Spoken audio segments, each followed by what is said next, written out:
Hello and welcome to the Wall Street Blockchain Alliance's inaugural Tax Working Group podcast. My name is Quaranta, chair of the Wall Street Blockchain Alliance. We've got a couple of great guests, including the chair of our Tax Working Group, and we'll give them an opportunity to introduce themselves in a moment. I have to do my usual disclaimers, so please keep in mind that this podcast is offered for general information and educational purposes only, and is not intended to constitute investment, legal, tax, or accounting advice. You can tell just that I spent a lot of time with attorneys. Any views or opinions expressed during this podcast are those of the participants only, do not necessarily reflect the views of the Wall Street Blockchain Alliance or our participants' firms. So with that, I am going to stop talking. Would love to give our podcasters an opportunity to introduce themselves. Olya, let's start with you. You chair the working group for us, and we'd love to say hello. Thanks, Ron. Happy to be here. Really appreciate you setting this up. My name is Olya Veramchuk. I'm Director of Tax Solutions at Lukka. Excellent. Olya, welcome. And Jess, please say hello. Hi, everyone. Thanks, Ron, and thanks, Olya. Thanks for having me. I'm happy to be here, too. I'm Jessica Stumacher, and I'm the Director of Blockchain and Digital Asset Services at Eisner. Great, thank you both. So I want to kick off with some level setting. One of the topics we've been talking about in the crypto industry writ large and the challenges from an accounting and tax perspective is this idea of cross-chain bridging. And I want to level set, as we tend to always do for these kind of conversations. Olya, let's start with you, and we'll kick it over to you as well, Jess. But what are we talking about when we say blockchain bridges or cross-chain bridges? Sure. So in the simplest of terms, blockchain bridges permit two blockchains to communicate with each other. Initially, every asset native to its own blockchain was unable to function on any of the other chains. And the growth and explosion of DeFi protocols have really highlighted that deficiency. So some clever minds have constructed something called blockchain bridges, which essentially permit the assets to migrate from one blockchain to the other, and then open up a whole world of DeFi capabilities. Thanks. Jess, do you want to add anything to that? You have a unique perspective because you've got a background in law, but also you're deeply involved from the accounting and tax perspective. Would love your input there. So I think Olya sort of summed it up perfectly there. I don't really have much to add other than really, just to highlight how important bridges have really become, and sort of just that they've kind of been ignored by regulators and especially, the IRS. They're not really addressed in the tax code. There's nothing that's sort of, intuitive where you're sort of course, it should be treated in XYZ way. So it's sort of an important issue, and I'm glad we're paying attention to it and talking about it today. So thanks, Jess. I want to peel back the layers on that a little bit. I come from a financial services and financial tech background, and we have had this conversation about interoperability for a long time. Olya, you said something that was really interesting, and I'm paraphrasing, but the ability to leverage capabilities on one blockchain or move tokens to another blockchain. It's a bit more involved than that. Can we peel back that layer a bit? Because there's some part of it that's around locking or wrapping tokens. Do you want to describe that in a bit more depth? Because I think that the implications that we're going to be looking at, particularly from a tax perspective, are wrapped up in that functionality and what's really happening there. And pun intended, right, Ron? Pun intended, absolutely. Absolutely. Sorry, I just had to. Right. So I think it's important to differentiate between wrapping and bridging, because in my mind, whilst they're similar, there are also some differences between the two. I think the way I would explain it is where you are wrapping a token, you are creating a new ERC20 version of the token. So that's in the context of Ethereum, for example. So if I take my ETH and I want to make a bid on OpenSea on an NFT, I need to wrap it. But ultimately, it's still both ETH and WETH are still subject to the block verification on Ethereum blockchain. Whereas where we are bridging, we're literally moving an asset to a different blockchain, and that asset becomes subject to the laws and capabilities of the new blockchain. And so I think the way I would explain bridging would be as follows. The bridged assets do not exist on both blockchains simultaneously. Instead, the original asset gets locked on the parent blockchain and then gets minted on the receiving blockchain. The exchange is usually one-to-one, and there is always a small gas fee that is paid, gas fee meaning transaction fee that is paid on the leg in. And also, well, right, yeah, Relatively of course, speaking. relatively, right? It depends on what you're talking about, which blockchain. And then when you want to redeem the tokens, then those minted tokens get burned, and you exchange again in one-to-one ratio to the original tokens that now get unlocked on the original blockchain. And just please, by all means, chime in if you feel like it works in any way different. Yeah. No, I think that was, an excellent description. I think that there are some bridges out there that may not necessarily work like that. I'm not, not 100% sure which bridges are do not work like that. But I think the concept of bridging is that it's supposed to work like that, where the assets are sort of backing one for one, and they're locked into a contract so that you can, you create these pseudo, assets that where they're locked, they're locked in the bridge. So when you want to go back, you have the assets waiting, and they're one for one. So anything that's on the other blockchain is, it's not like you're creating some other token. Whereas not everything when you're wrapping is necessarily, one for one. You can sort of, just create sort of a token that can work on, and I guess we didn't want to really dabble down the wrapping issues here. So I'll try and stay off of away from this a little bit, but I think it's a little different. We're not necessarily when you wrap tokens. Are you ever really, locking a token where you can go back and get that token and it's always there sort of waiting on the other end of the bridge? Right. So that's great. Thank you both. I kind of, one of the words I often use that's often gotten me in trouble in these conversations is this kind of, are we basically talking about some level of escrow? Are we escrowing something somewhere to do business on another blockchain? And I don't mean to over minimalize that.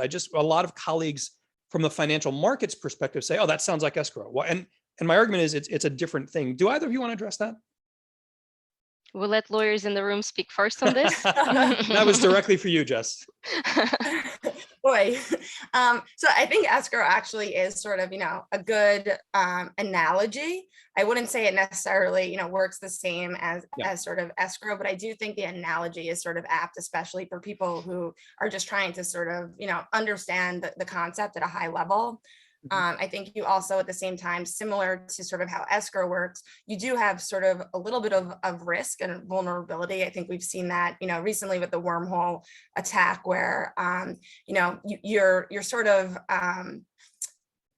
not indebted is not right, where you're sort of dependent on the bridge or whoever or whichever entities are sort of, running the bridge or created the bridge, the code, the contracts, and you're sort of, I guess a hostage to sort of the way it was, created, where, escrow, it's similar to escrow where, someone is an intermediary and someone is holding the assets. And I think it's sort of, in that sense, it is sort of an apt analogy where, the assets are sitting there, but it's not really sitting in your wallet. It's sitting with a third party or sitting in a contract theoretically.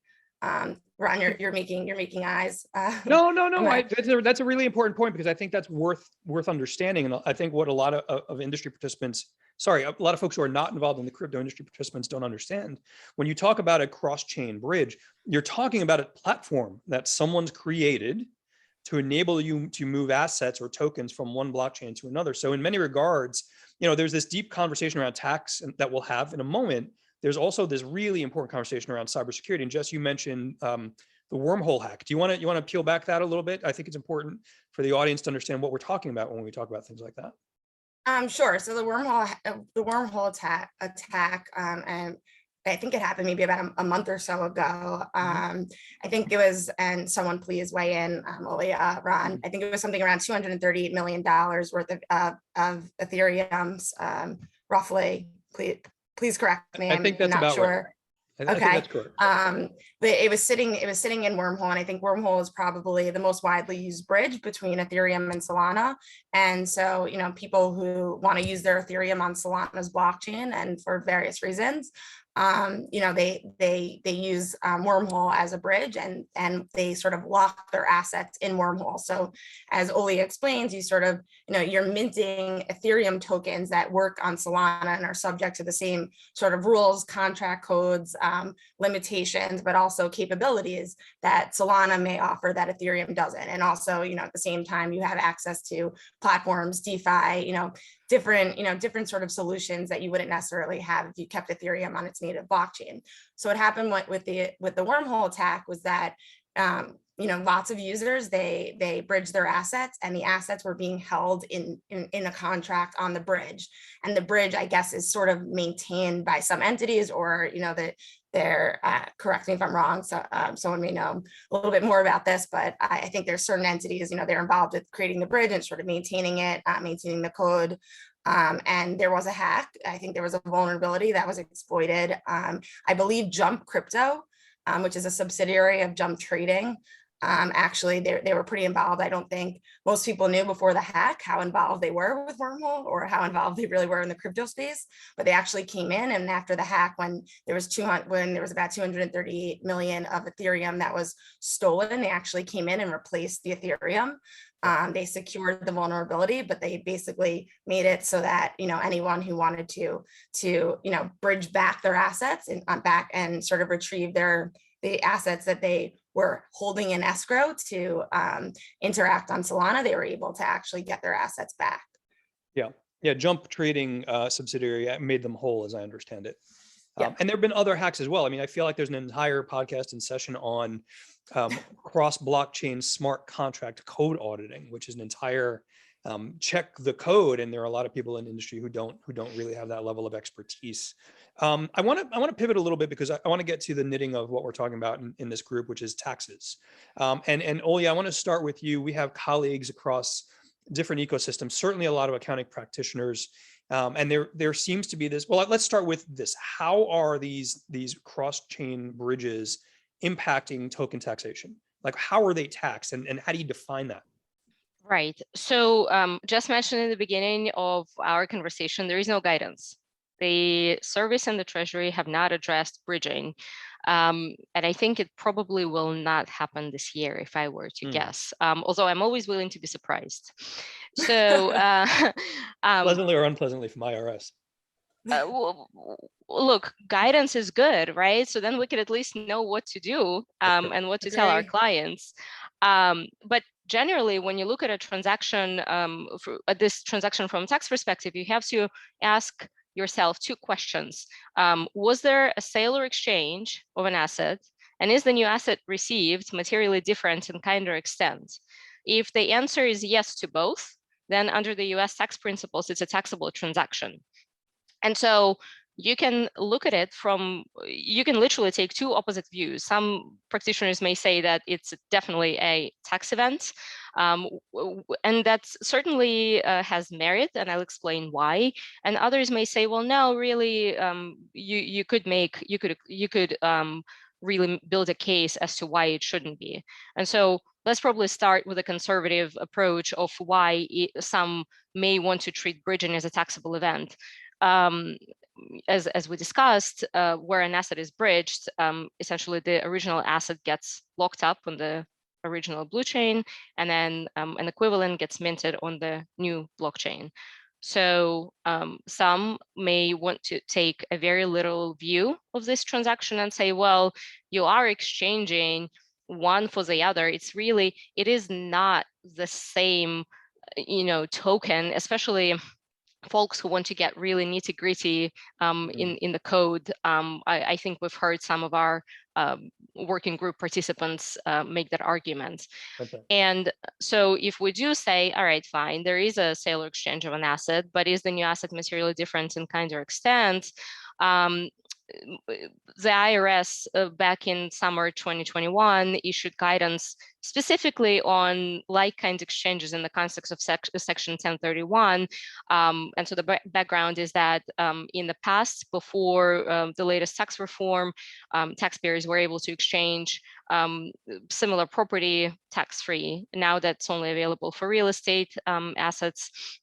But in the documents that the service has produced, they said that every blockchain is fundamentally different, and so because it is fundamentally different, one could make an argument that this means that fundamentally different assets arise or get created, get minted because of the bridging.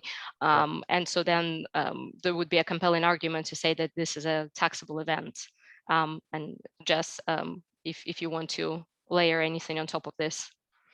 Yeah, I 100% agree. I would just add one thing also is that sort of back to the escrow analogy, when you hold assets in escrow, they're really yours. And, just because someone is sort of safeguarding them, it doesn't mean that they're the owner.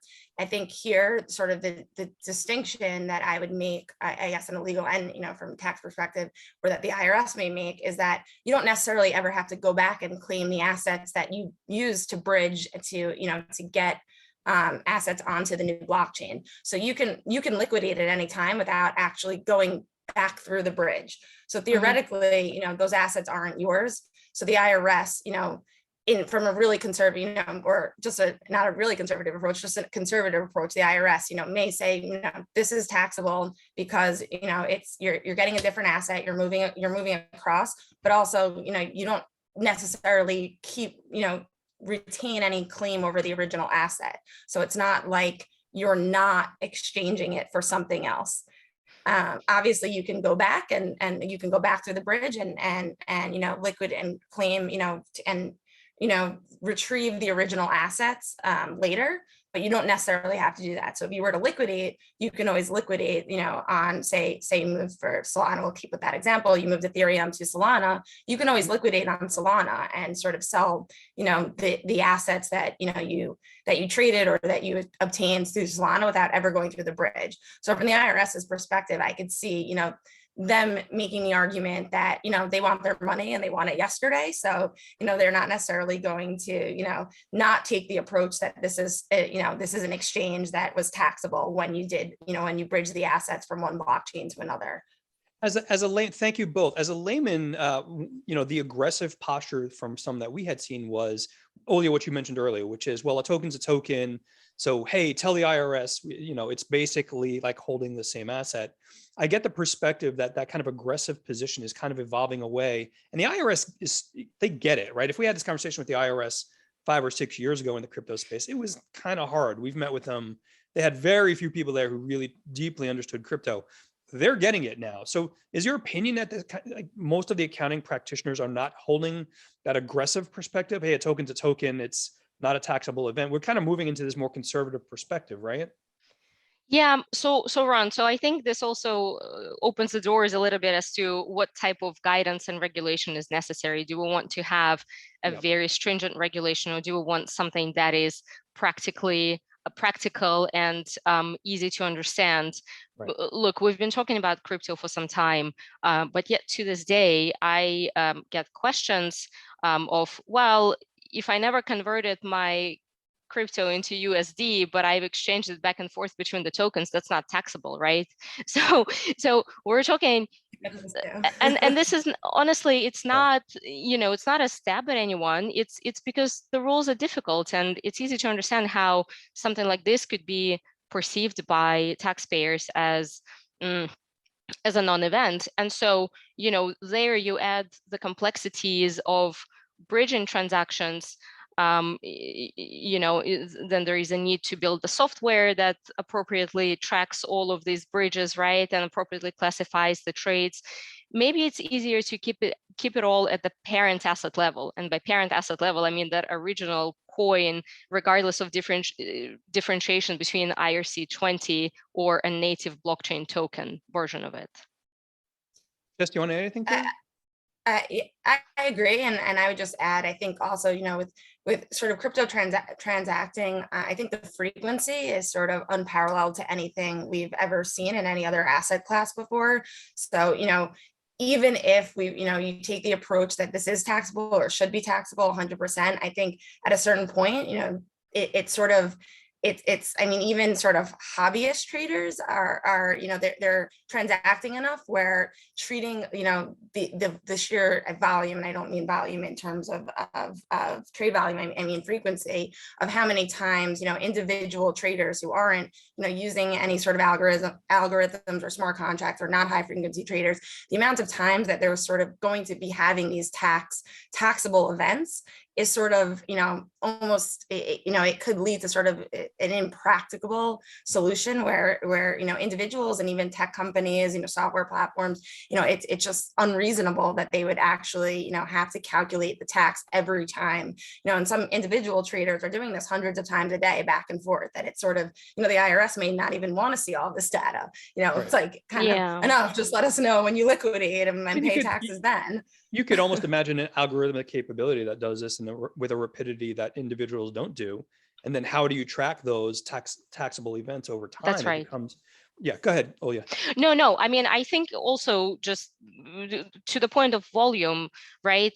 If for example, you are buying an asset right now and then immediately bridging it onto another blockchain and then bridging it back a day later. I mean, yes, we all know crypto is very volatile and the morning could very much not equal the night. But nonetheless, if let's say a transaction happens very close to the purchase, then is there really any gains there or losses for that matter, right? Mm-hmm. Or is it just an increased amount of information reporting with maybe a couple of dollars of gains, let's say, or even no gains because the asset hasn't fluctuated at all, right? Yeah, exactly. Interesting points. Thank you both. I want to look at something. Olya, you had mentioned this a bit earlier, and just to level set for the audience, we all know this. We talk about it a lot. There are true transaction costs associated with some blockchains. So Ethereum comes to mind immediately, and the gas fees for doing transactions. Now, and depending on network congestion, gas fees can be pretty substantial. Can either of you or both of you outline what does it look like from the perspective of cost basis? Do we just add back gas fees as cost basis? Are there instances where we can't? How does that mechanically work? I'm happy to jump in unless Olya, you want to take this? Please go for it. Yeah, go for it. Yeah. Okay. So I would say, so generally, I mean, I think you would follow the traditional IRS rules here, and sort of, you know, acquisition costs are built into basis. So if you're, you know, if you pay gas fees to acquire an asset, I think that, you know, that is appropriately added to your basis in the asset. So when you sell the asset and your gains or losses, you know, would obviously be, your gains would be lowered, and, you know, you may potentially have losses as well. But I think where you sort of have gas fees that aren't being used to acquire new assets. So, you know, often people are moving, you know, assets into new contracts on DeFi platforms, or, you know, you're sort of, you know, harvesting, or you're doing other stuff. It's not necessarily, well, harvesting is a bad example, but, you know, anything that you're doing to not acquire a new asset or dispose of a new asset, any gas fees that are used to transfer from wallet to wallet, those aren't, you know, appropriately built into the asset of, built into the basis of the asset. And so therefore you're sort of, you know, you can't sort of, you know, adjust your gains or losses according to those fees. Olya, anything you want to add to that? No, agreed with what Jess said. Yeah. And I think that also paints a picture for folks that are getting involved in the crypto industry around the access and the tools for data. And Olya, this is going to be a selfish Lukka plug particularly, but, you know, it's important to understand how to get that data, how to calculate that appropriately. I know Lukka's got a series of tools available, and I certainly don't want you'd have to go through all of those tools, but can you speak to the importance of having the right tools to calculate some of these things, having the right valuations to calculate some of these things, and why that's important, particularly when you're looking at the IRS and having these conversations? Yeah, absolutely. So first of all, crypto data is inherently very complex and very messy. So just aggregating that in one place, pulling it together, quantifying it appropriately takes a lot of effort and a lot of really brain and computer power. So then we also look at instance issues like exchanging asset for an asset. So for example, if we were to say, well, bridging is a taxable transaction, you are exchanging, you know, a token on Ethereum blockchain to a token on the native blockchain. So you need to know the fair market value of each of the tokens at the moment of the exchange in order to appropriately quantify your liability. And Lukka is certainly here to help anyone that needs help. Yeah, and again, the reason I bring that up very specifically, Olya, is again, Lukka, our members, Eisner are members. I know a lot of the work that Lukka's done in the past, and other vendors as well, in fairness, around normalizing some of that very messy data. We've been in this space for many years, and that data has been messy for a long, long time. So we work hard to make sure that we make the awareness of the importance of those tools out there for the membership as well.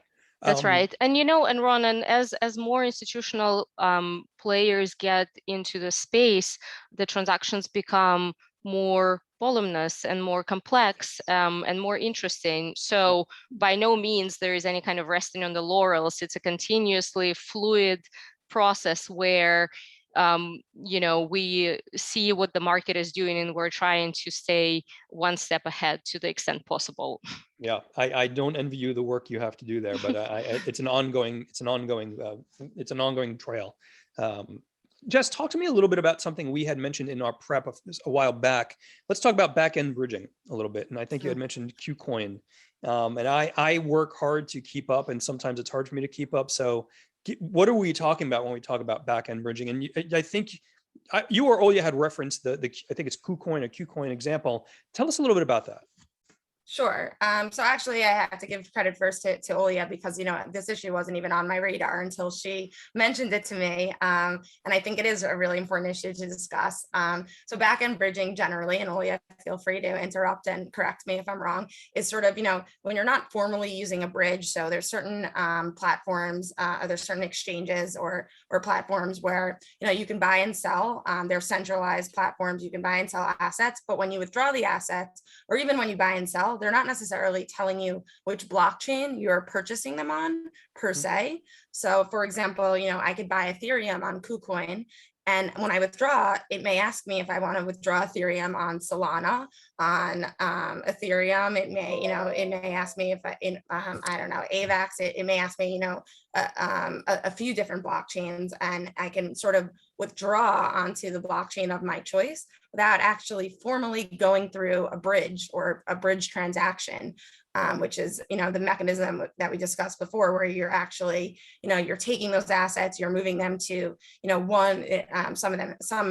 blockchains have several bridges, some have sort of a main bridge, but you don't actually have to affect a transaction to move it to the different blockchain. You could just withdraw to the blockchain of your choice and sort of circumvent the fees, the actual transaction, withdrawing it to another wallet. It just sort of streamlines. And I think it raises sort of important issues, especially if you're treating bridging assets as a taxable event.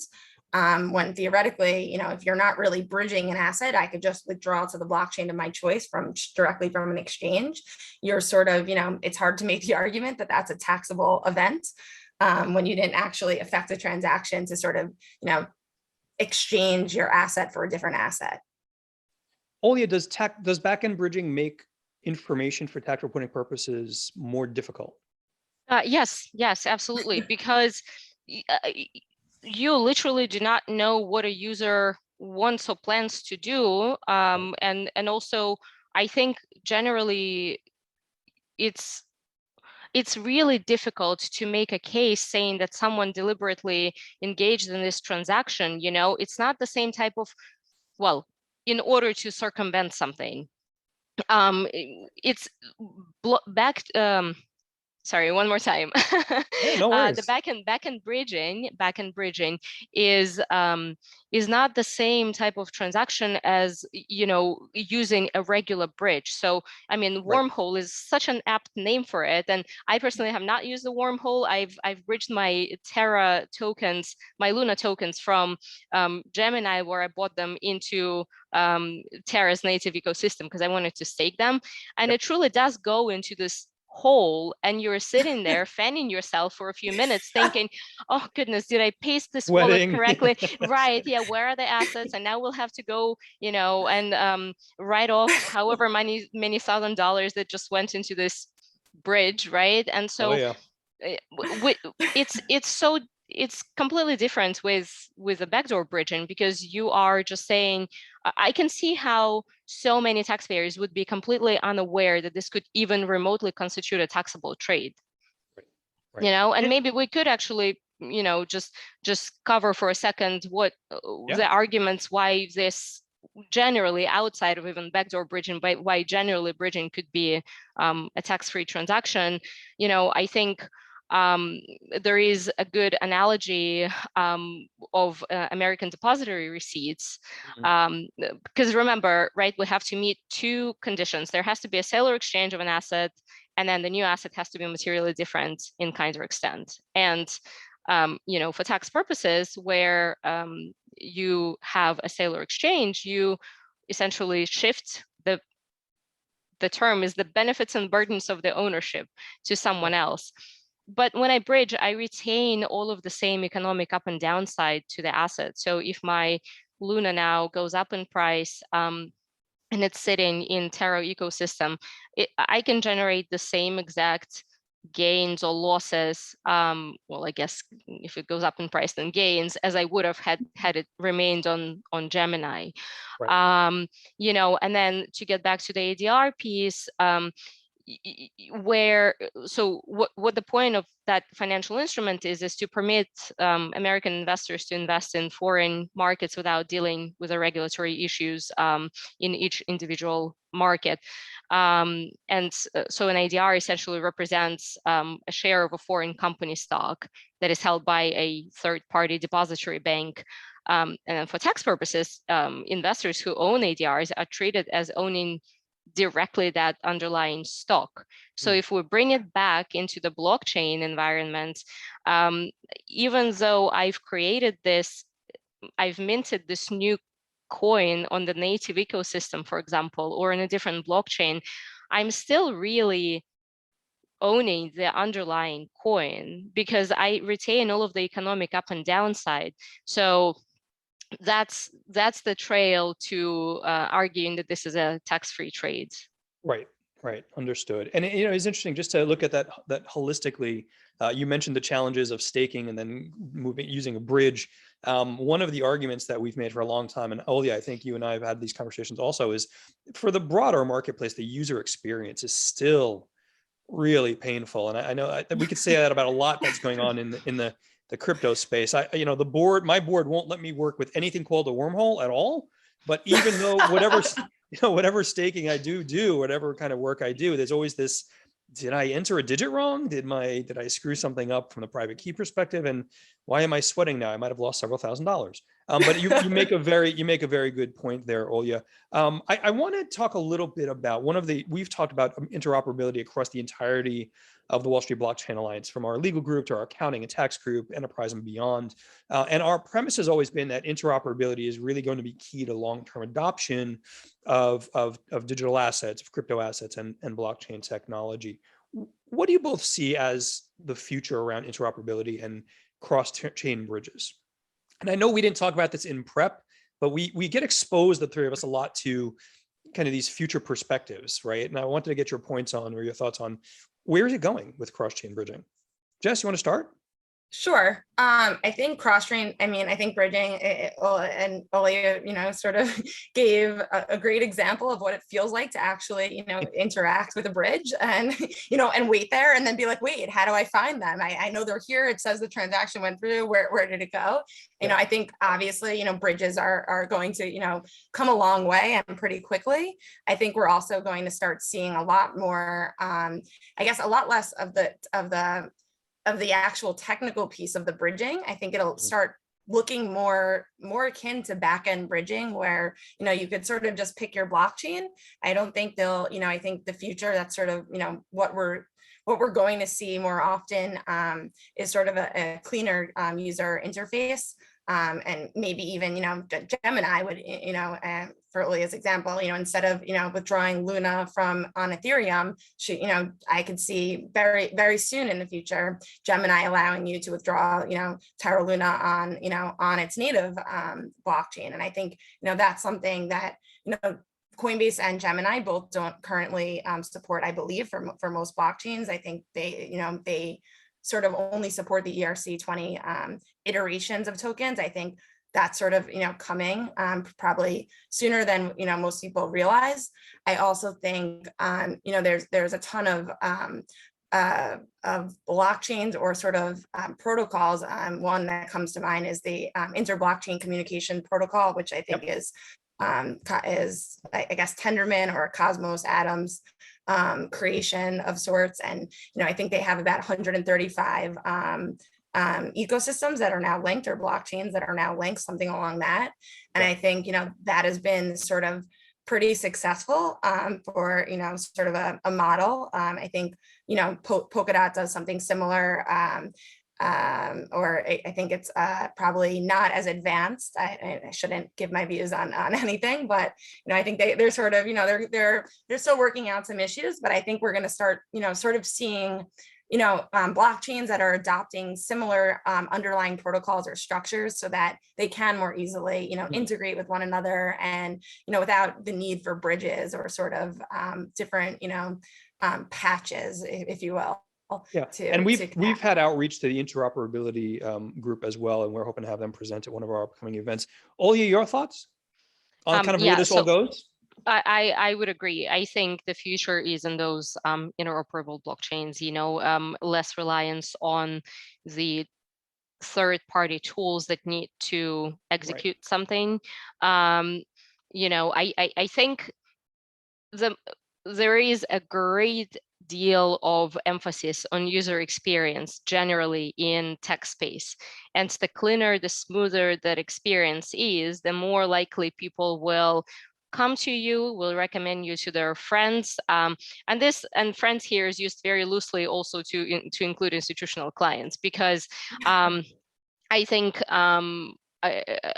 where you use something that is not as polished, it probably will, even if the value of a tool is really high, I think the user experience needs to be as smooth as possible. Olya, my rule of thumb is if I have to take 2 aspirin before I do anything on a technology platform, the UX needs to improve. But we'll continue to see how that evolves. I want to wrap up with one thing, and again, I want to get back to the knitting around the conversation of taxes and the IRS. I think both of you, and I'm sorry if I haven't looked at the latest list, but as you both know, Wall Street Blockchain Alliance is going to Washington, D.C. in May. We're visiting with some folks on the Hill, both in the House and the Senate, hoping to meet with some of the Congress folks. We're meeting with regulators as well. I want to give you both an opportunity. And again, none of this is proposed policy or recommendations, total disclaimer language here. But what are the questions we should be asking when we do meet with the IRS? What are the things we should be mentioning to them? Olya, let's start with you. We just wrapped up, but I want to get your thoughts. What are the questions and the things we need to ask them and the things we need to say? Sure. So I think we need to find a way to understand where the service is in their understanding of the variety of transactions that happen in the crypto space, because it's no longer a question of what happens where you trade crypto for cash or crypto for crypto. That's been set in stone pretty well. But the world of DeFi that has really, really taken the world by storm in 2021, and as well as the NFT space, I think needs a lot of guidance, and people in the field, as well as really users, would really welcome that guidance, because the more straightforward it is, what is it that you need to do, the more likely you will do it. So I think identifying any gaps, if any, exist in terms of the regulators' understanding of any type of activities or transactions, providing that necessary education in order for all of us to receive workable and friendly, I shouldn't say friendly, workable and smart guidance. Smart guidance is really the way forward. Yeah, so I think that's where my focus probably would be. And that matches a lot of the conversation we have in industry. We've never met an industry participant that wants no guidance or regulation. Or less guidance. Yeah, we want real guidance so that our institutional colleagues we can professionalize this space. And that's been happening over years. Jess, anything you want to add? And I believe you're coming with us to DC as well. Yep. So it'll be an interesting conversation with our folks at the commission.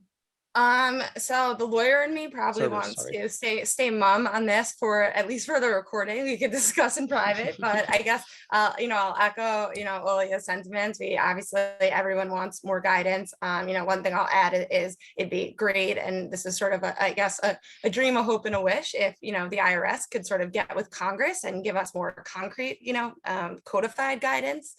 I understand, things move slowly, but I would say, the number one thing I think is probably, eating most of us in this space is that the IRS is sort of changing the FAQs often without letting anyone know. So the first thing I would say to the IRS is we're everyone here is we're welcoming guidance, we want more of it, but it'd be nice if you let us know. We don't have to run red lines all the time and sort of look at the timestamp on the bottom to see when they reviewed it if they changed anything also. Yeah. On the 2019 FAQs. So I that'd be my number one beg. I stopped looking at the website when I realized they're not even showing you what changed. They just update the date and timestamp.